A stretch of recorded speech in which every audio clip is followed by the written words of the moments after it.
बिस्मिल्लाहिर्रहमानिर्रहीम। अस्सलाम वालेकुम। आप देख रहे हैं प्रोग्राम फैक्ट फाइंडिंग में असद खल। मैं हूं समा जायद और स्टूडियो में मेरे साथ मौजूद हैं सीनियर तहकीकाती सहाफ़ी और तजज़ियाकार असद खल साहब।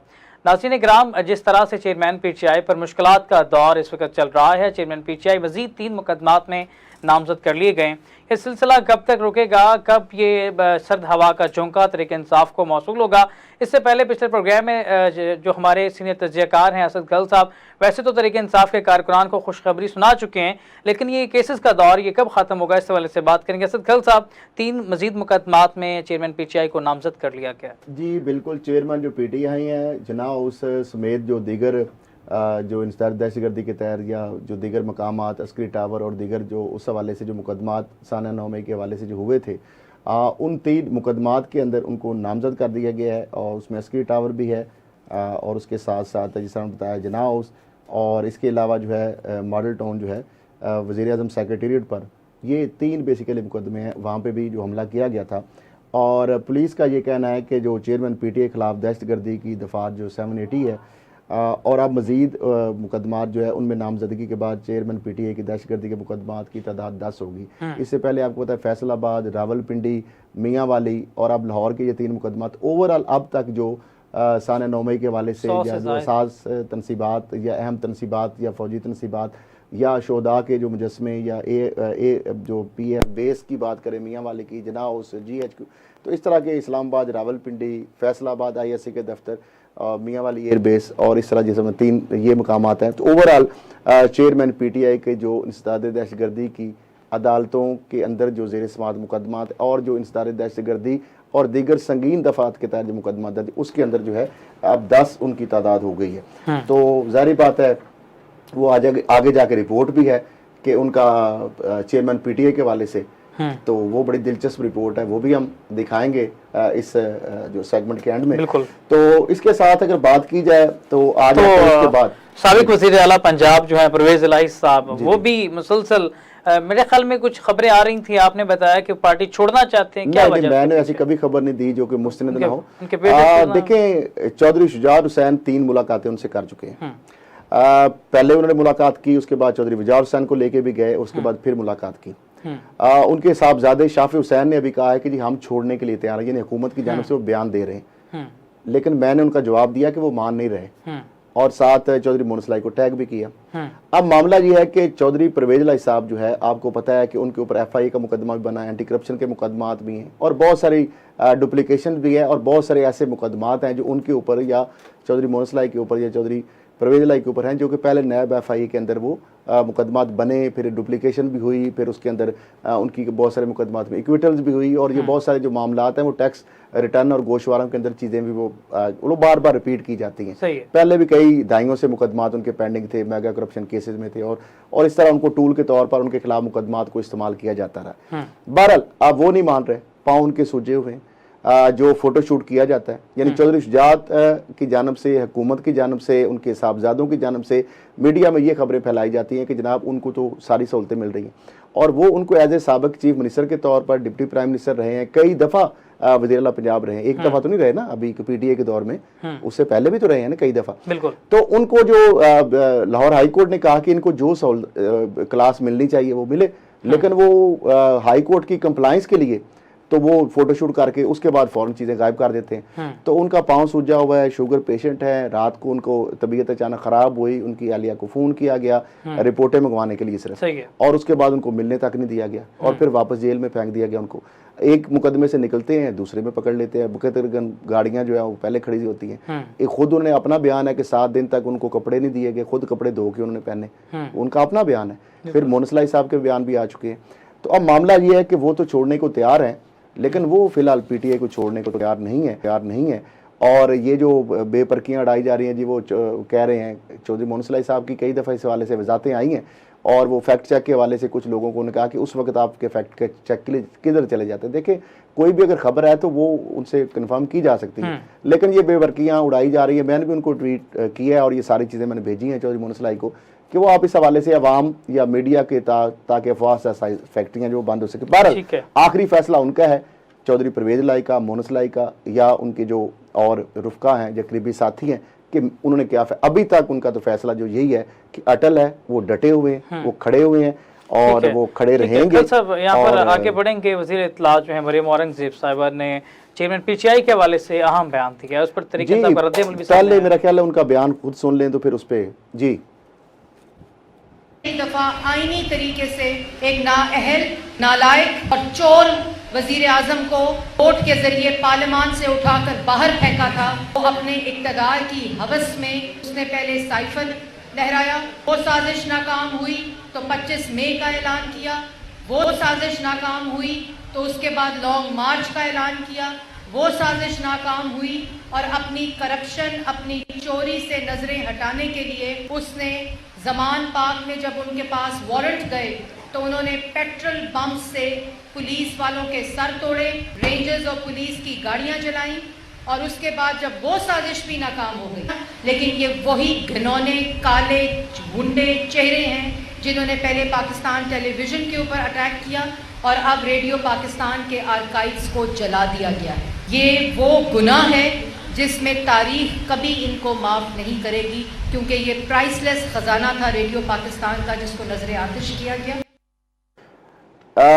जी नाजरीन, उसामा आपको याद होगा नाजरीन को कि तोशा खाना केस का आप बिल्कुल पहले अपडेट कर चुके हैं। मैं जो इसका जो फेट है या जो इसका फैसला आना है या जो आगे क्या होने जा रहा है वो हमने पहले भी नाजरीन से शेयर किया था कि बिल आखिर वही हो गया कि चेयरमैन जो पीटीआई उनकी जानिब से अब वो तोशा खाना का जो ट्रायल है उसको इस्लामाबाद हाई कोर्ट जो है वो रजू कर लिया गया और ये पहले हमने प्रोग्राम में बता दिया था कि ये होगा। यानी बात तो वो है कि जो नेक्स्ट चीज जो होनी है वो नाज़रीन जानना चाहते हैं, तो हमने पहले बता दिया था। अब उनके वकील जो है उन्होंने कहा था कि काबिल समात जो करार देने का ट्रायल कोर्ट का फैसला एक बार फिर, पहले भी इसी पे वो चैलेंज किया था, दोबारा फिर चैलेंज कर दिया। और वकील ख्वाजा हारिस साहब ये कहते हैं कि इस्लामाबाद हाई कोर्ट में दरखास्त दायर की जिसमें 8 जुलाई का सेशन कोर्ट का फैसला काल अदम करार देने की सदा दी गई, जिसमें हाई कोर्ट में पहले भी गए थे, उन्होंने इसको कहा कि आप 7 दिन के अंदर फैसला करें।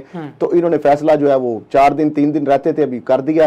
वो डेलिबरेटली कोर्ट रिपोर्टर का या जो उनके इलेक्शन कमीशन के वकला का अमजद परवेज का ये मौक़िफ़ था कि डेलिबरेटली ये सुप्रीम कोर्ट में जो पिटीशन दायर की है इस वजह से यहाँ पेश नहीं हो रहे और 7 दिन का वहां पे दूसरी तरफ डेडलाइन थी। पीटीए के वकला का ये कहना था कि 7 दिन तो इंतजार कर लेते क्योंकि 7 दिन का टाइम फ्रेम तो दिया गया था। बहरहाल दोनों एक तरीके से अपना अपना फायदा लेने की कोशिश कर रहे थे। बहरहाल अब ये जो है उन्होंने कहा था कि जो सारी चीजें पहले हम चुके बता चुके हैं। खल साहब यहाँ पर आगे बढ़ेंगे। चेयरमैन पीटीआई की बहन डॉक्टर उज़मा भी, उनका भी करप्शन के मुख्तलिफ केसेस सामने आ रहे हैं, क्या अपडेट?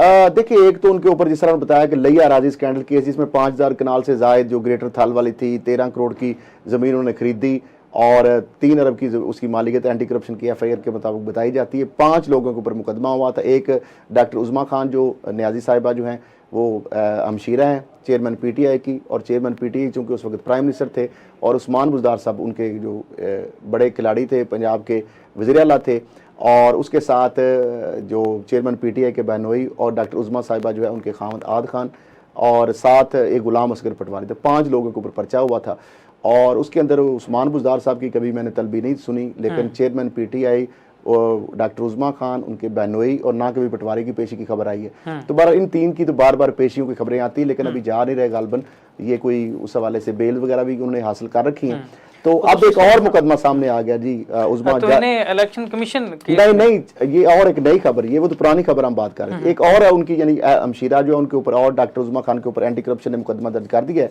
और उसके मुताबिक तर्जुमान एंटी करप्शन का ये कहना है जी कि जालसाजी, यानी डॉक्टर उज़मा जो है उन्होंने जालसाजी से करोड़ों रुपए की जमीन गैर कानूनी तौर पर अपने नाम ट्रांसफर कर दी। 2 शरीक मुलजमान जो है नायब तहसीलदार अफजल सलियाना और पटवारी असलम खान को गिरफ्तार भी उन्होंने कर लिया है। और तर्जमान एंटी करप्शन के मुताबिक उनका कहना है कि मुलजमान ने जंग में 310 कनाल, ये दूसरा वाकया है, लैंड स्कैम एक और है, 310 कनाल राजी धोखे से डॉक्टर उज़मा खान के नाम मुंतकिल की। मुलजमान ने रिकॉर्ड में रद्दोबदल करके रकबा डॉक्टर उज़मा खान के नाम मुंतकिल किया। मुलजमान ने 12,000 रकबे का असल रिकॉर्ड ही गायब कर दिया, मुद्दा ही गायब। तो अब तर्जमान जो एंटी करप्शन के मुताबिक उज़मा खान के नाम जमीन ट्रांसफर की दस्तावेजात भी गायब हैं, और एंटी करप्शन जो है उन्होंने इंक्वायरी में डॉक्टर उज़मा खान और दीगर मुलजमान जो है जालसाजी में मुलवस पाए गए। देखिए जी, हम कोर्ट नहीं है, ये एंटी करप्शन के इल्ज़ामात हैं, आगे फैसला कोर्ट में करना है क्या एडमिसिबल बिफोर द कोर्ट है या नहीं है। बहरहाल ये उनकी चूंकि चीजें, इसलिए मैं बार बार कोर्ट करके उनको कह रहा हूँ। एंटी करप्शन फैसलाबाद ने डॉक्टर उज़मा खान और दीगर 8 मुलजमान के खिलाफ जो है ये मुकदमा दर्ज कर लिया। ठीक है। अब इस मुकदमे का आगे क्या फैसला होता है वो जारी बात है अदालतों ने करना है। कौन सी चीज एडमिसिबल बिफोर द कोर्ट है या कोर्ट मानती है या कौन सी नहीं, दोनों तरफ से दलाइल आएंगे और उसके बाद जो भी चीज होगी वो भी आपके साथ शेयर करेंगे। जी ठीक है। कल साहब आगे बढ़ेंगे तो इन्हें इलेक्शन कमीशन केस में चेयरमैन पीटीआई फवाद चौधरी की वारंट गिरफ्तारी जारी कर देंगे। फवाद चौधरी साहब ने रीट्वीट करके उस पर तबसरा भी किया है किसी से, उन्होंने एक ग्राफिक पर नहीं, इसमें आप एक चीज तो स्किप ही कर गए। इसमें चेयरमैन पीटीआई और फवाद चौधरी दोनों के नाकाबिले जमानत वारंट गिरफ्तारी जारी की गई। लेकिन हैरान कुन बात यह है कि 4 रुकनी ये जो इलेक्शन कमीशन ऑफ पाकिस्तान का, आपको पता है जुडिशल पावर भी उनके पास होती है कुछ हद तक, तो उनके बारे में जिस तरह उस इदारे के ऊपर इल्जाम किए गए, लगाए गए चीफ इलेक्शन कमिश्नर के ऊपर, इदारे के ऊपर, उनके यानी जानबदारी के ऊपर या उनके करैक्टर के ऊपर, ज़ात के ऊपर, एज इंस्टीट्यूशन के हवाले से भी उनके ऊपर जो उसका किरदार कि ये कठपुतली है और इस तरह के मैं दोहराना नहीं चाहता। बहरहाल उस हवाले से इसमें इंटरेस्टिंग फैक्ट ये है कि जो मेंबर इलेक्शन कमीशन सिंध है निसार दुरानी साहब, गालबन अगर मैं गलत नहीं हूँ तो ये जो पाकिस्तान या ये जो सिंध गवर्नमेंट जो उनके एम्प्लाई हैं और ये इंडिपेंडेंट आदमी नहीं है और इनकी तरक्की तनज़ली और इनकी जो है वो भी इख्तियार जो है हुकूमत के पास है। जो इलेक्शन कमीशन ऑफ पाकिस्तान बज़ाहिर एक ऑटोनमस एक इदारा है और वो अलहदा बात है कि उसकी ऑटोनमी किस हद तक होती है। लेकिन बहरहाल ये जो निसार दुरानी साहब की सरबराही में 4 रुकनी जो इलेक्शन कमीशन के 4 रुकनी बेंच ने समाअत की और निसार दुरानी साहब जो है मेंबर सिंध है, तो मेंबर सिंध जो कि फाकी या सूबाई हुकूमत का एम्प्लाई है जिसके खिलाफ वो एक ही वक्त में वो इधर से यानी वो इलेक्शन कमीशन ऑफ पाकिस्तान के मेंबर भी हैं और उधर से वो ब्यूरोक्रेट भी हैं। सही है। तो अब पब्लिक सर्वेंट या गवर्नमेंट जो एक उस हवाले से अंडर आता है तो इलेक्शन कमीशन तो उस तरीके से अंदर नहीं आता ना गवर्नमेंट के, उसके खिलाफ आप इंजबाती कार्रवाई नहीं कर सकते आप उसके खिलाफ। तो बहरहाल इस उन्होंने जाती हैसियत से तलबी उन्होंने कहा जी की और वो नहीं आए तो वो अब उन्होंने जारी कर दिया और हस्तसना भी मांगा गया था। और इसके बाद असद उमर साहब जो है उनको भी उन्होंने कहा पाबंद करें कि वो भी हाजिरी से हस्तसना की दरखास्त अगर है तो वो दें। और आयमा मंसूर जो है उन्होंने कहा कि फैसलाबाद जो चौधरी साहब जो हाई कोर्ट में हैं और फवाद चौधरी लाहौर में हैं और मेंबर इलेक्शन का कहना है कि चेयरमैन जो पीटीआई और फवाद चौधरी के नाकाबिले जमानत आप जारी कर रहे हैं और आप चार्ज फ्रेम करेंगे। और ये जिस तरह उन्होंने बताया कि इसमें जो चीफ इलेक्शन कमिश्नर की जिस तरह उन्होंने बताया तौहीन की थी इन्होंने, और जो असद उमर की वकील जो मैंने बताया उन्होंने बताया था कि एक तो चेयरमैन पीटीआई और फवाद चौधरी साहब जो है वो चूँकि आज़ाती हैसियत में उनको बुलाया गया था वो पेश नहीं हुए। और जिस तरह उन्होंने बताया कि असद उमर की वकील जो है आयमा मंसूर साहबा ने कहा कि मुझे कहा गया कि शोएब शीन आ रहे हैं शाहीन जो है और अनवर मंसूर जो है उनका मेडिकल चेकअप है और वो छुट्टी पर है, यानी उनकी जगह पे पहले अनवर मंसूर साहब थे और उसकी जगह पे वो जूनियर चूंकि थी उन्होंने कहा जी वो तो शोएब शाहीन साहब आ रहे हैं और असद उमर हर दफ़ा पेश होते हैं, सिर्फ आखिरी मरतबा पेश नहीं हुए। तो बहरहाल जस्टिस रिटायर्ड जो इकरामुल्लाह साहब जो है वो भी मेंबर थे इलेक्शन कमीशन के, तो उन्होंने कहा कि जवाबदेह को लाजमी पेश होना होता है, आदमी घर बैठा और वकील कहते हैं जी ससना दे। तो बहरहाल ये उनका भी अपनी जगह पे वैलिड एक बात है। जी जी ठीक है। कल सब आगे बढ़ेंगे आर्मी ट्रायल के हवाले से कुछ अपडेट्स आ रही हैं। क्या आर्मी ट्रायल, आप तो कह चुके हैं कि आर्मी ट्रायल में कुछ भी देखिए मैं तो पहले भी खबर दे चुका हूँ, कल भी खबर दे चुका हूँ। मैं ये कह रहा हूँ कि अभी तक ये जो अभी तक कोई ऐसा फैसला इस पे कोई हतमी फैसला नहीं हुआ कि सिविलियन का मिलिट्री कोर्ट के अंदर ट्रायल होना है। मेरी खबरें ये है या मेरे जरा ये कह रहे हैं कि अस्करी या सिविलियन क़यादत जो है वो इस नतीजे पे हतमी तौर पर नहीं पहुंची कि इस एग्जिस्टिंग जो सिनेरियो के अंदर कि ये जो तमाम जो साना 9 मई के वाले से जो तनसीबात के ऊपर जितने लोग पकड़े गए कि उनके खिलाफ जो है वो मिलिट्री कोर्ट के अंदर ट्रायल किया जाए। एक तो आपको पता है पहले ही ये अस्करी और सिविलियन क़यादत की जानिब से चीज़ें सामने आ चुकी है सुप्रीम कोर्ट की हियरिंग के दौरान भी कि जो 18 साल से कम बच्चों के बारे में जो खबरें फैलाई जा रही थी पूरी दुनिया में ह्यूमन राइट्स की वायलेशन के हवाले से जवाब बना के पाकिस्तान पर पाबंदियां लगाने के लिए GSP+ स्टेटस खत्म कराने के लिए और भी सैंक्शंस लगाने के लिए मुख्तलिफ जो चीज़ें प्रोपेगेंडा किया जा रहा था, तो उसका तो उन्होंने मुंह तोड़ जवाब दिया कि 18 साल से कम कोई बच्चा जो है वो सिविलियन जो है उसका कोई मिलिट्री कोर्ट में ट्रायल नहीं होने जा रहा। ये अटॉर्नी जनरल हुकूमत पाकिस्तान की बिहाफ पे सुप्रीम कोर्ट को भी जाके बताया था। सही है। अच्छा, उसके बाद उनका किसी खातून जो है उनका भी सिविलियन का मिलिट्री कोर्ट में ट्रायल नहीं होगा। दो चीजें होगी। तीसरी उन्होंने ये कहा था कि जो लोग पकड़े हैं जिनका अगर फर्ज करें हमने पास हैं भी तो उनको भी हम ना सिर्फ उनको जो है उनको वकील की प्राइवेट जो है उसकी दी जाएगी बल्कि मुलाकात भी कराई जाएगी और उनकी तिब्बी इमदाद वगैरह जो भी की जाएगी। बड़ी खबर जो आप जो जानना चाह रहे हैं, मेरे जो जरा ये कहते हैं कि चेयरमैन पीटीआई के बारे में जो खबरें आ रही थी कि उनका सिविलियन जो है यानी लीडर के साथ उनका भी मिलिट्री कोर्ट में, ये इंसदाद दहशतगर्दी की 10 अदालतों के अंदर जो ये मुकदमा दर्ज है ना, और इन्हीं मुकदमात के अंदर उनके वारंट जारी हो रहे हैं। तो अगर वहां पे जिस तरह बाकी लोगों को शिफ्ट कर लिया गया, मैं 2+2=4 वाला बंदा हूं ना, कि बाकी लोगों को अगर शिफ्ट किया गया या ट्रायल उनका हालांकि शुरू नहीं किसी का भी हुआ, तो इनको भी तो फिर उधर मिलिट्री कोर्ट के अंदर हैंड ओवर किए जाते हैं जिस तरह बाकी लोग किए गए, और ये लिस्ट शेयर की जाती है। और फिर दहशतगर्दी की कार्रवाई अदालतों में जिस तरह केस दूसरे ले के गए हैं बंदे या उनको लिया गया है, तो फिर ये केस भी दहशतगर्दी की अदालतों की बजाय जो 10 मुकदमात में नामजदगियां हो रही हैं और इस दहशतगर्दी की अदालतों के हवाले से जो उनको जो बेल्स भी कैंसिल और वारंट भी जारी हो रहे हैं, तो ये तो फिर मिलिट्री कोर्ट में जाने, तो लिहाजा ये प्रोपोगंडा ज्यादा है, हकीकत इसके अंदर कम है। सिविलियन और अस्करी क़यादत जो है वो नहीं चाहती कि जो भी हमारे अदलिया का एहतराम भी है, हुकूमत को भी, और हमारी जो आर्मड फोर्सेज हैं वो भी, और जो मौजूदा कवानीन है, जो भी आर्मी एक्ट है या जो मौजूदा कवानीन है उनका भी एहतराम है। तो मुझे ये लगता है कि शायद ये जो मामला है ना, ये कुछ लोगों की खुशफहमी है या कुछ लोग समझते हैं कि एक्सप्लॉइट करके कि आर्मी और अवाम को या पीटीआई या आर्मी को या अवाम और आर्मी को इस तरह सामने ला के को अपने नफोरियत डिजाइन पूरे कर सकें। मुझे नहीं लगता कि वो हो जाएंगे। ठीक है। कल साहब, फेक बैंक अकाउंट मुसलसल हमारे सियासतदान ताजिर भी इसमें मुलविस हैं, तो इस हवाले से एक ताज़ा केस सामने आया, क्या अपडेट है? जी, मैं ताज़ा केस जी मंजूर कादर काका, और गालबन जो नैब की खबरें थी, जो हेडलाइन भी चलती रही, मंजूर कादर काका सिंध बिल्डिंग कंट्रोल अथॉरिटी के वो डीजी थे, और उससे पहले भी मुख्तलिफ अहम जो ओहदे उनके पास रहे, और उस जरदारी साहब के करीबी साथियों में उनका शुमार होता है। जारी बात, इतने बड़े बड़े ओहदे अगर दिए हैं तो अंडरस्टूड बात है, और पीपल्स पार्टी के करीबी साथियों में, और बड़े बड़े जो कनाडा में इस वक्त उनकी इतलात है वो हैं। ये जो फेक अकाउंट्स वाला, जो मनी लॉन्ड्रिंग वाला, और खाते वही जो ओमनी ग्रुप और सारा जो केस बेसिकली ओवरऑल अगर बात की, जिस तरह शरीफों के बारे में वो टीटी, और इस तरह जरदारी के बारे में और उनके साथियों के बारे में, तो वो अब उनको इस्लामाबाद हाई कोर्ट से बेल मिल गई है। वो फरूक नाइक उनके गालबन वकील भी वही हैं जो बेनजीर साहबा के या जरदारी साहब के वकील भी बहुत सारे केसों में हैं। तो इस्लामाबाद हाई कोर्ट से उनको बेल मिल गई है कि वो आज आना चाहते हैं। तो मैं खुशखबरी दे रहा हूँ मंजूर कादर काका साहब को कि आपने जितने अरब लूटे हैं वो आप पवित्र हो गए हैं, आप बिल्कुल घबराने की जरूरत नहीं है, और आपको भी गिरफ्तार, उसकी भी गारंटी मैं देता हूँ। आप पाकिस्तान आ जाए, आपको कोई गिरफ्तार नहीं कर रहा, मैदान सेट हो गया, आपने सिर्फ आना है और सिर्फ पेशी एक आध होगी, गिरफ्तार आपको कोई नहीं कर रहा, ना आपसे कोई रिकवरी अब होगी, ना कोई गिरफ्तार करेगा, आपको क्लीन चिट आपके लिए पूरी तैयार है, मैदान तैयार है। तो अब ये मामला पैकेज की तरफ चलते हैं। एक तरफ तो ये सूरत हाल है, और दूसरी तरफ जो चेयरमैन पीटीआई हैं उनके लिए क्या मैदान साजरा है, और आगे क्या होने जा रहा है, और उनके साथ क्या हो रहा है, या उनके साथ क्या उनकी खबर हम दे भी रहे हैं और ले भी रहे हैं, उस हवाले से एक रिपोर्ट है द राइज एंड फॉल, वो देखते हैं।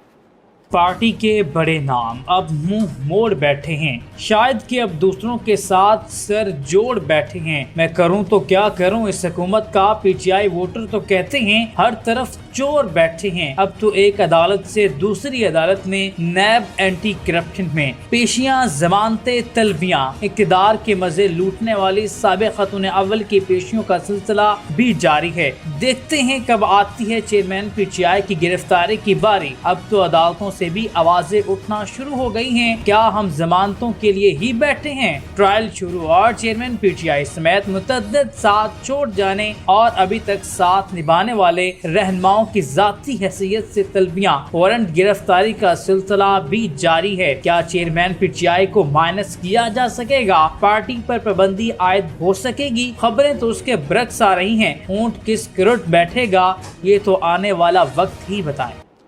जी नाज़रीन, आपने रिपोर्ट देख ली, आगे भी धमाकेदार खबरें हैं, तो चूंकि ब्रेक का टाइम आ रहा है तो लिहाजा हम जो उसामा के पास चलते हैं। पैकेज नाज़रीन देख चुके हैं, आगे बहुत आम इंकशाफात और खबरें पीटीएम की जो लंदन में और दुबई में मुसलसल मीटिंग जारी हैं। लंदन में पैगाम पहुंचाए गए हैं और पीटीएम की दुबई मीटिंग फजल रहमान को मनाने के सिलसिले तमाम तर बात होगी। तो लेते हैं छोटे से ब्रेक, और ब्रेक के बाद दोबारा वेलकम बैक नाज़रीन। जिसका इंतज़ार था उसके हवाले से खबरें आना शुरू हो चुकी हैं। लंदन में बड़े अरसे से मुकीम मुस्लिम लीग नून के सीनियर रहनुमा नवाज शरीफ साहब के हवाले से खबरें हैं कि वो अगस्त में वापस आ सकते हैं और नवंबर में इलेक्शन की उम्मीद भी है। तो वज़ीर आज़म पाकिस्तान शहबाज शरीफ साहब ने इस हवाले से बयान दिया है। खल साहब आपसे बात करेंगे इस हवाले से, क्या समझते हैं नवाज शरीफ के हवाले से मुसलसल बयानबाजी की जा रही है? आपने अभी बात की कि नवंबर में इलेक्शन, बिल्कुल इलेक्शन तो नवंबर में है और ये हमने पहले सबसे खबर दी थी और उसमें बताया था कि मुल्क भर में एक ही वक्त में इलेक्शन होगा और जो असम्बलियाँ हैं वो अपनी आईनी मुद्दत से पहले ख़त्म होगी और अक्टूबर की बजाय 60 दिन की बजाय केयर टेकर 90 दिन के लिए होगा और उस हिसाब से नवंबर में इलेक्शन होंगे। तो उसकी तो तैयारी जो है आपके सामने वो कर दी है। किसने कर दी है? आपके सामने राना सनाउल्लाह ने कहा 11 अगस्त को असम्बलियाँ तहलील होंगी। बिल्कुल। वज़ीर दाखिला भी हैं और वफाकी वज़ीर दाखिला और 7 पंजाब के नून लीग के सदर भी हैं। उसके बाद खुर्रम दस्तगीर साहब सीनियर रहनुमा भी हैं, वफाकी वज़ीर भी हैं, उन्होंने भी कहा कि 90 दिन के लिए केयर टेकर सेटअप होगा। राना सनाउल्लाह साहब ने भी यही कहा कि 90 दिन के लिए केयर टेकर सेटअप होगा और एक दिन पहले असम्बलियाँ 11 अगस्त को तो तहलील की जाएंगी। उससे पहले आज़म नज़ीर तारड़ साहब जो है वो भी यही कह चुके हैं, जो वज़ीर कानून इंसाफ हैं। इसके साथ साथ अगर बात की जाए तो जो मंजूर वसान साहब है पीपल्स पार्टी के रहनुमा, वो भी ये कह चुके हैं कि अक्टूबर में गर्मी होती है और चूँकि हालांकि गर्मी अक्टूबर में इतनी ज़्यादा होती नहीं, बहरहाल उन्होंने बना लिया, बहरहाल हम क्या कह सकते हैं। और साथ उन्होंने कहा कि झाड़ू फिरेगा और कुछ लोग जो है वो अंदर जाएंगे और कुछ लोग बाहर, काका जैसे मंजूर खादर तो ज़ाहिर बात है बाहर से आएंगे भी और फिर बाहर ही रहेंगे और बाहर जाएंगे। ठीक है। तो अब उसके साथ साथ ख्वाजा आसिफ साहब जो है उन्होंने भी मंजूर वसान की लाइन ली है, तो वज़ीर दफा भी हैं और सीनियर हैं मिनिस्टर। उन्होंने ये कहा कि जनाब वो अक्टूबर में नहीं नवंबर में होंगे और उन्होंने भी ये कहा था कि अक्टूबर में गर्मी होती है। सही है, जाहिर बात है वो अक्टूबर में सबको गर्मी नजर आ रही है, उनको गर्मी नजर आती है। आम बंदे तो वैसे भी वो कहते हैं रोल तक गए पर चस बड़ी आई, वो उनके साथ तो ये हो रहा है। लेकिन उनको तो अपने मज़े जो हैं वो इंजॉय करते हैं ज़रा ठंडे कमरों में, ठंडी गाड़ियों में और ठंडे जहाज़ों में, उन्हें गर्मी तो उनको जाहिर बात है अक्टूबर में भी गर्मी लगती है। इस मुल्क में लोग तो मर रहे हैं, जल रहे हैं गर्मी से और ऊपर से एक तरफ गर्मी से बचते हैं तो बारिशों और तूफानी और फ्लड जो है वहाँ से उधर पकड़ लेता है और लोगों को जो अमलाक को, जानों को नुकसान हो रहा है। तो बहरहाल इस हवाले से अगर बात की जाए तो दूसरी बात मैं ये करता हूँ कि जो मैंने बताया फजल रहमान साहब भी कह रहे हैं कि जी अब इलेक्शन बिल आकर वो खां थे ताखीर के, लेकिन वो साथ दूसरी तरफ कहते हैं जी ठीक है, क्योंकि वो ज़ाहिर बात आवाम में बड़ी ज़्यादा ट्रोलिंग हो रही है तो वो उनको थोड़ा सा पीछे हटना पड़ रहा है। जरदारी साहब पहले ही अटक थे मौके पे और मुराद अली शाह ने भी आज कह दिया है कि जनाब सबसे बड़ी जमात पीपल्स पार्टी होगी और वज़ीर आज़म जो है वो बिलावल होंगे, अगले वज़ीर आज़म बिलावल होंगे और सबसे बड़ी आइंदा इंतखाबात में पीपल्स पार्टी जो है वो बड़ी जमात होगी। और साथ ही उन्होंने ये भी कहा है कि जो दुबई के हवाले से खबरें थी कि वहाँ पे शहबाज शरीफ के नाम पे इत्तेफाक हुआ है, उसकी भी उन्होंने तरदीद कर दिया है। तो लगा बिल्ली थाले से आहिस्ता आहिस्ता बाहर आती जा रही है और हम जो कह रहे थे एक एक चीज़ जो है वो सच सामने हो रही है। अब नवाज शरीफ साहब जो है वो अगस्त में, अगली खबर ये है कि वो नहीं आ रहे, इलेक्शन नवंबर में हो रहे हैं, नवाज शरीफ अगस्त में नहीं आ रहे, ये मैं खबर दे रहा हूँ। अच्छा, ये मैं खबर दे रहा हूँ, लेकिन मेरी सदा है कि वो आ जाए। इसके साथ अगर बात नवाज शरीफ के बगैर होंगे, वो अगस्त में नहीं आ रहे, नवंबर में इलेक्शन हो रहे हैं, तो नवंबर में आ सकते हैं। मैं अगस्त में नहीं आएंगे, नवंबर में इलेक्शन होंगे, तो कुछ चीजें रहने भी दें अगले प्रोग्राम के लिए, सारी चीजें आज ही ना बुलवा लेना। अच्छा, अब ये है कि शहबाज शरीफ साहब ये वज़ीर आज़म कहते हैं कि नवाज शरीफ जो है अल्लाह का शुक्र है कि हर जो है बतौर जमात हर इम्तिहान में सुरखुर उनको अल्लाह ने फरमाया और झूठे केसेस बनाए गए थे, इंतकामी कार्रवाइयाँ थी और बहुत सी लंबी खैर बात है। वो क्या कह रहे हैं पहले उन्हीं की ज़बानी सुन लेते हैं।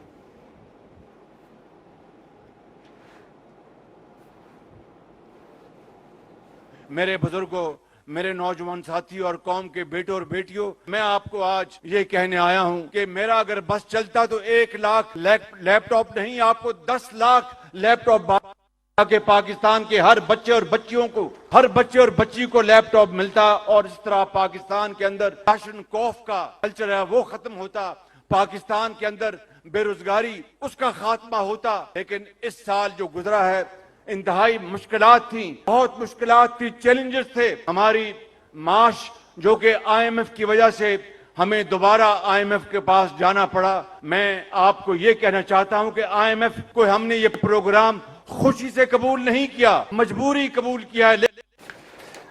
जी नाज़रीन, आपने ये भी सुन लिया और साथ आपने बहुत सारे आज चीज़ें भी वहाँ पे देखी जब हज़ारा में ये गए हैं और वहाँ पे मरीम औरंगज़ेब साहिबा जो वफाकी वज़ीर इत्तलात और नशरियात भी थी, वज़ीर आज़म शहबाज शरीफ साहब भी थे, अमीर मकाम साहब भी थे। और हज़ारा आपको पता है हमेशा ये थोड़ा आपको पता ही है कि वो नून लीग का ज़रा वोट बैंक भी उस हवाले से है और जो यूथ से उन्होंने जो खिताब किया और जो इज़हार ख्याल फरमाया और उस हवाले से अगर बात की जाए तो एक और बात भी बड़ी जो आगे जाके मेरा ख्याल कर लेंगे।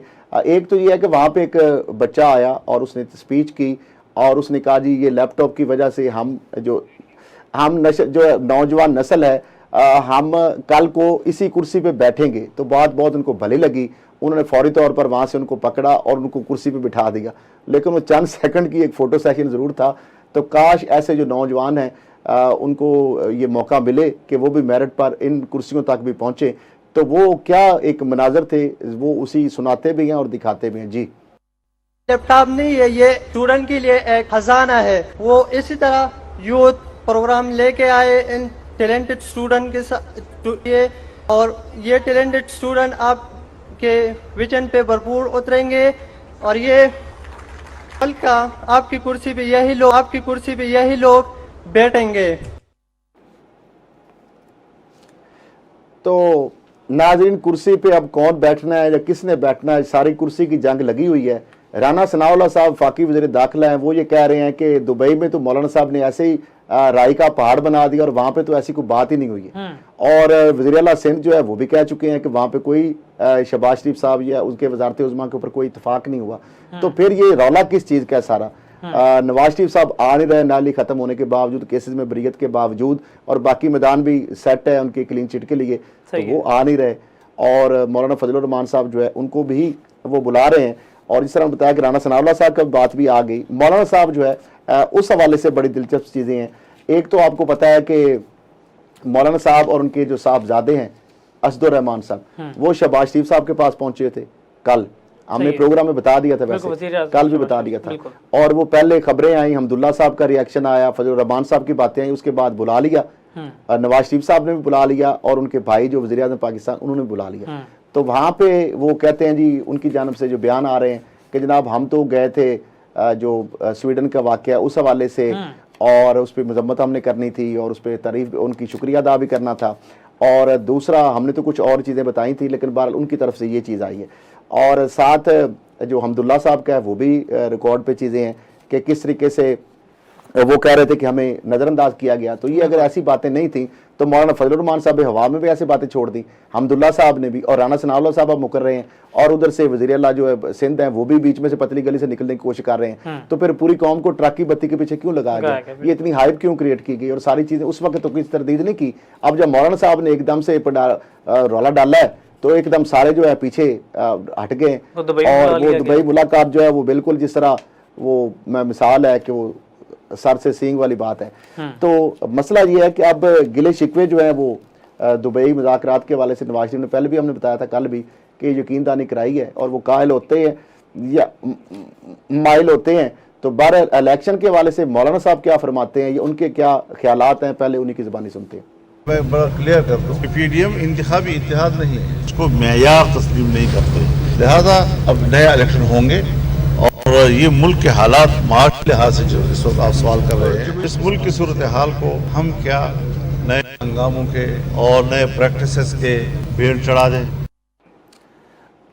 अब नाज़रीन ये भी आपके सामने चीज़ें सारी आ रही हैं, और जैसे जैसे वो करीब इलेक्शन का टाइम आता जा रहा है, ये लड़ाइयाँ भी हो रही हैं, गिले शिकवे भी हो रही हैं, शिकवे शिकायतें भी हो रही हैं, और फाइलें भी निकल रही हैं, और मामलात भी हो रहे हैं। सवाल से पहले बात कर चुके हैं कि बहुत ही ज़बरदस्त लड़ाई होने जा रही है इनके आपस में। जी बिल्कुल, मैं तो कहा कि दस्तों गिरबान होंगे।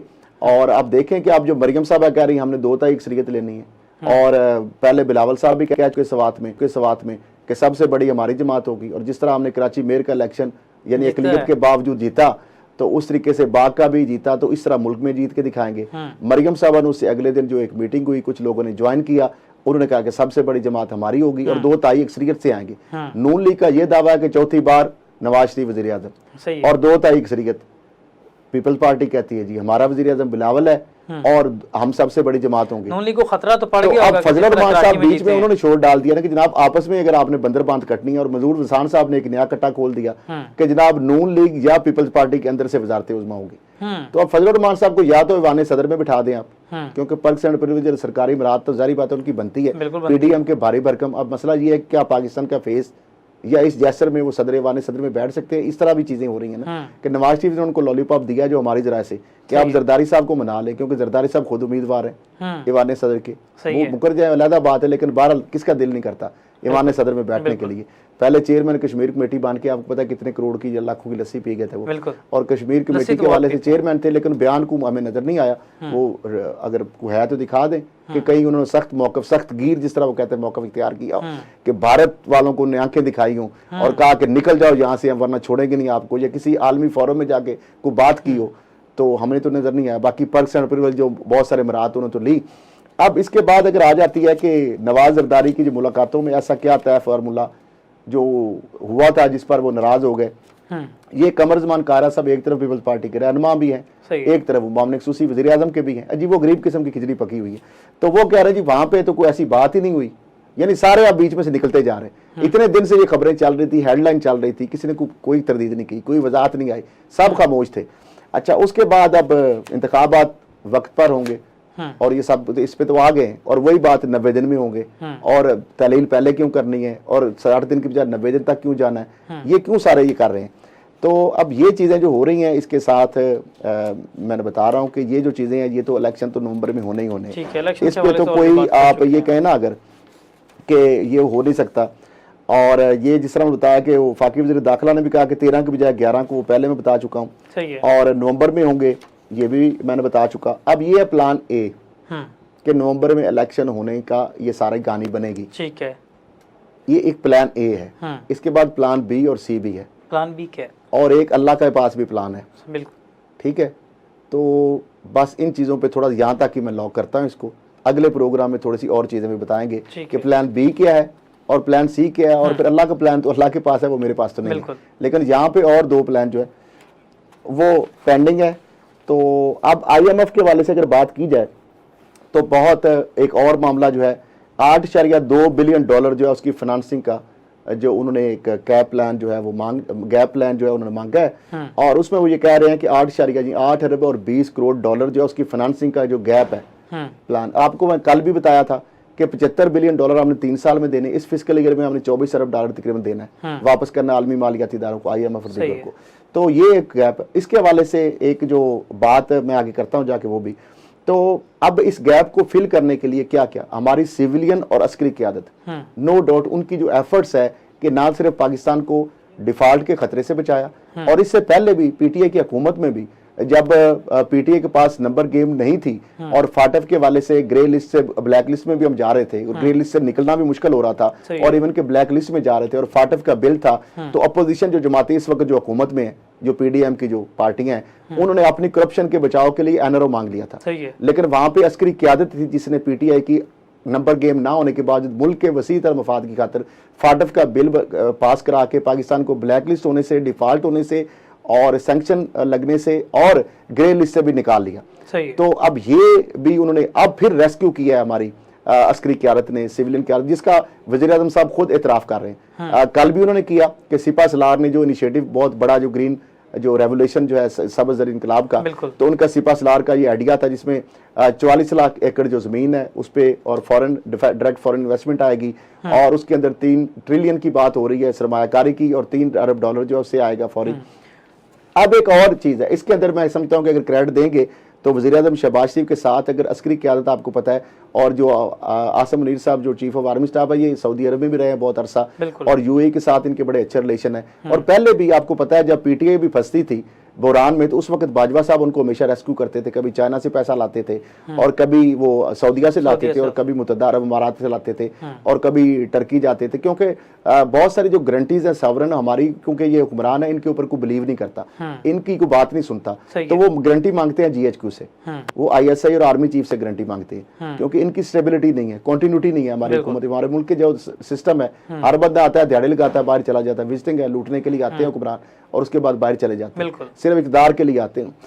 तो अब मसला यह है कि इसके साथ अगर बात की जाए तो इसमें चीफ ऑफ आर्मी स्टाफ का नो डाउट क्रेडिट है बहुत बड़ा, इसके साथ साथ DG ISI का बहुत बड़ा क्रेडिट है, DGC जनरल फैसल नसीर का, DG ISI lieutenant general Nadeem Anjum का, और उसके साथ ये अस्करी क़यादत की अगर बात की जाए DG ISP तारी बात, तो उनका तो चले एक रोल इस मामले में नहीं है, लेकिन जारी बात है जो बाकी जो चीज़ें कोऑर्डिनेशन या लेकिन प्राइम मिनिस्टर और इसहाक डार साहब जो है खुद से उनका भी बहुत इसमें रोल है।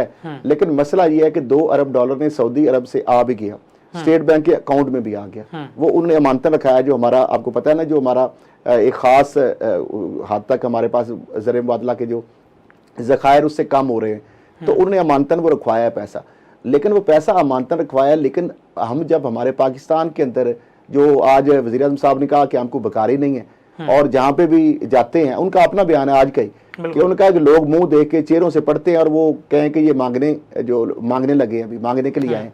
तो कौम से उन्होंने कहा जी हम बेकारी जो है ना उससे, तो भाई आप हुक्मरान हैं तो क्यों आप मांगते हैं, क्यों पूरी कौम को मुल्क को बेकारी बना के रख दिया आपने, और उसकी फेस जो है पाकिस्तान का आपने एक ट्रेडमार्क बना दिया कि जहाँ पे जाते हैं आप पाकिस्तान का जो वर्ल्ड मैप है या उसका झंडा है कि आपके मुंह से वो कह रहे हैं कि लोग पढ़ रहे हैं कि ये जनाब भीख मांगने आ गए, चेहरों से लोग पढ़ रहे हैं।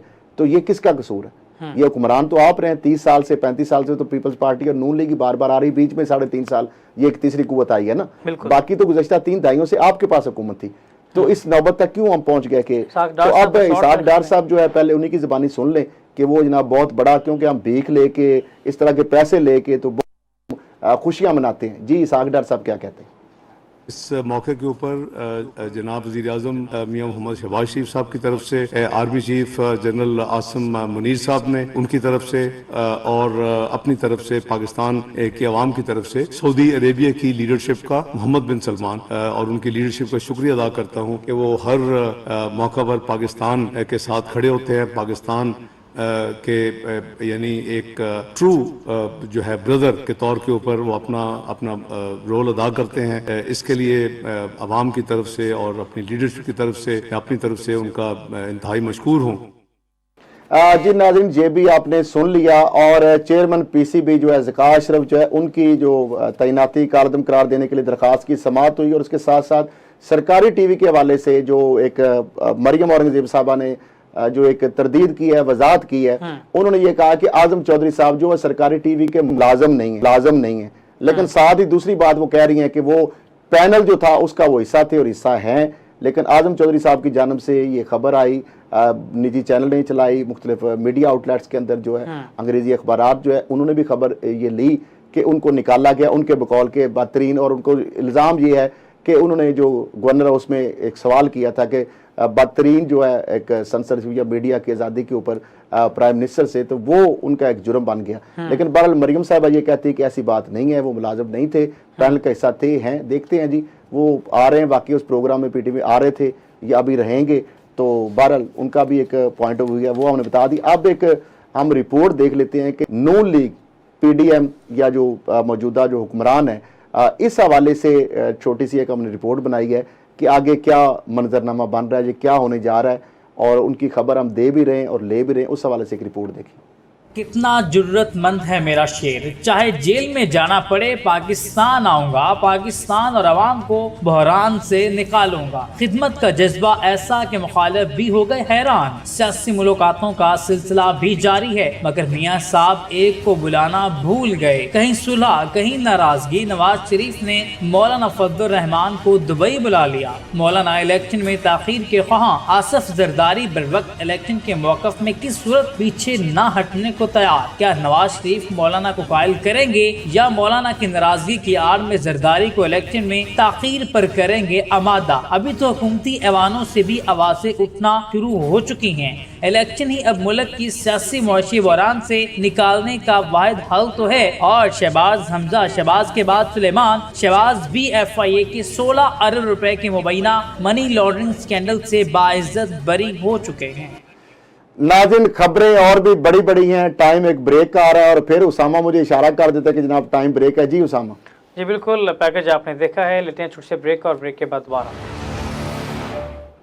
वेलकम बैक नाज़रीन। जिस तरह से मुसलसल PTI रहनुमाओं की PTI छोड़ने का सिलसिला जारी है, और हाल में पीपल्स पार्टी जो है वो उरूज पकड़ती जा रही है मुसलसल, और खबरें भी आ रही हैं कि बिलावल भुट्टो को वज़ीर आज़म बनाने के लिए ये सब कुछ गेम प्लान किया जा रहा है। लेकिन देखते हैं क्या सिचुएशन है। मोहम्मद उमैर इंजीनियर मोहम्मद उमैर पीटीआई को छोड़कर पीपल्स पार्टी ज्वाइन कर चुके हैं। खल साहब क्या कहेंगे आप? जी बिल्कुल, और भी विकटें गिर रही हैं। पीटीआई तो माले गनीमत ही बना हुआ है, कोई आईपीपी उनके बंदे तोड़ रही है, वो उधर 150-200 बंदा पहुंचा हुआ है, और कोई पीटीआई के पीपल्स पार्टी में जा रहे हैं, कोई इधर गिरा कोई उधर गिरा। लेकिन मसला ये है कि इनको वोट कौन देगा। ये जितने लोग हैं ये डस्टबिन में, मेरा ख्याल है कचरा बिन में जा रहे हैं माजरत के साथ। लोटे, वो कहते नहीं लोटे नहीं, लौटे कहें, यानी वापस आए, क्योंकि ये वो मुख्तलिफ पार्टियों से आते रहे। तो एक नया वर्ड टर्म आ गया जी। लोटों ने कहा कि हम लोटे नहीं है, टर्न कोट नहीं है, हम लौटे हैं, यानी अपनी पुरानी जमातों में वापस जा रहे हैं जो पीटीआई में आए थे। तो एक नई टर्म भी इंट्रोड्यूस हो गई। चले अच्छी बात है, उन्होंने एक तोजी अपनी कर ली है बड़ी पॉजिटिव वर्ड में कि हम जहां से गए थे, जहां की खाक थी वहीं का, वो कहते हैं खाक थी, खमीर था। अच्छा, बहरहाल पीपल्स पार्टी जो है वो टूट फूट का कोई शिकार नहीं है। नाज बलोच साहबा ये कहती हैं, मुराद अली शाह साहब जो है वो क्या कह रहे हैं, उन्हीं की जुबानी सुन लेते हैं। दुबई की आपको अगर इतना पता है क्या हुआ तो सबको बता दे, फिर हमसे ना पूछा करें। ऐसी कोई बात नहीं हुई है। पाकिस्तान पीपल्स पार्टी इंशाल्लाह ताला अगले इंतखाबात, और मैं आपको ये बता रहा हूँ, बहुत चेमंगई होती है, बहुत बातें होती है। मैं सिंध का चीफ मिनिस्टर हूँ, इंशाल्लाह ताला असेंबली अपने मियाद खत्म करके 2 महीने में इंतखाबात होंगे, और पाकिस्तान पीपल्स पार्टी ना सिर्फ सिंध में बल्कि पूरे पाकिस्तान में सबसे बड़ी पार्टी बन के उभरेगी। और अगर सबसे बड़ी पार्टी होगी तो प्राइम मिनिस्टर कौन होंगे, उस वो आपने ही नाम ले लिया पहले, तो इंशाल्लाह ताला बिलावल भुट्टो जरदारी होंगे। जी नाज़रीन, टाइम चूंकि थोड़ा है, तर्जमान दफ्तर खारजा ने इजरायली जो बयान है, जो एक चेयरमैन पीटीआई का नाम लिए बगैर और पार्टी के हवाले से जबरी गुमशुदगियां और जो गिरफ्तारियों के ऊपर जो उन्होंने एहतजाज किया है, तो उस पर उन्होंने मुंह तोड़ जवाब दिया है कि आप अपने कम से कम जो है हाउस इन ऑर्डर करें। आप बैतुल मुकद्दस पे जो मुजालम कर रहे हैं और आप जिस तरीके से फलस्तीनियों के ऊपर मुजालम कर रहे हैं, वो आप अपना जो है ना वो घर ठीक करें। यहाँ पे कोई ऐसी बात नहीं है। और उनकी जानब से ये जो रेस्क्यू करने की कोशिश की गई है और उस चीज़ को नून लीग एक्सप्लॉइट भी कर रही है, और डॉक्टर इसरार का साथ बयान भी जोड़ के चला रहे हैं कि देखें जनाब, हमारी पेशेंट तो सच साबित हो गई कि वो रेस्क्यू के लिए आ गए। फजल रहमान साहब पहले भी इस तरह का उनके लिकाबात से नवाजते रहते हैं। तो बहरहाल ताहिर अशरफ साहब का भी बयान आया है, और अक़वाम मुत्तहिदा जो है उनकी जानब से भी ह्यूमन राइट्स की जो वायलेशन है पाकिस्तान के जो हवाले से जो वो भी चीज़ें चल रही हैं। तो अब ये चीज़ें जो है ये भी जिस तरीके से आप देख रहे हैं, और वो चूँकि काका की बात हमने की थी, वो आठ केसेस के ऊपर उनकी जो जमानत हुई, 8 केसेस थे, एक केस नहीं था। तो मैं कहा मंजूर कादर काका ने बड़े माशाल्लाह। तो अब चूंकि पीपल्स पार्टी जो है उसके साथ क्या होने जा रहा है, वो क्या आगे करने जा रहा है, उसकी सियासत क्या मंजर रुख मामला इख्तियार करे, उस हवाले से एक रिपोर्ट है, वो देखते हैं। सियासत उरूज पर है। सियासी बुजुर्ग सियासी माहौल ठीक करना चाहते हैं। दुबई में बैठक अनकरीब कोई नया पैंतरा सामने लाने को है, मगर मुफाद अपना अपना। अब तो बाप बेटा भी आ गए हैं आमने सामने। बाप ने एक पार्टी रहनुमा को लतीफ खोसा और एतजाज एहसन के खिलाफ प्रेस कॉन्फ्रेंस करने का कहा, तो बेटे ने मना कर दिया। जरदारी की जवाब तलबी पर मज़कूरा रहनुमा ने बिलावल को मना करने का बहाना बताया, तो जरदारी ने कहा बिलावल को कहना था कि तुम्हारे बाप ने बताया। जरदारी और साथियों के केसेस भी एक के बाद दीगरे खत्म हो रहे हैं, और तो और अब तो मंजूर कादर काका को भी क्लीन चिट देने की तैयारी कर ली गई है। नाज़रीन, अब क्लीन चिटों का सिलसिला जारी है और मामलात हैं। उसके बावजूद बहुत सारे लोग फिर भी पाकिस्तान नहीं आ रहे। खासतौर पर नवाज शरीफ साहब की बात की, और काका जो है मंजूर कादर, वो काका को तो कम से कम आ जाना चाहिए अब।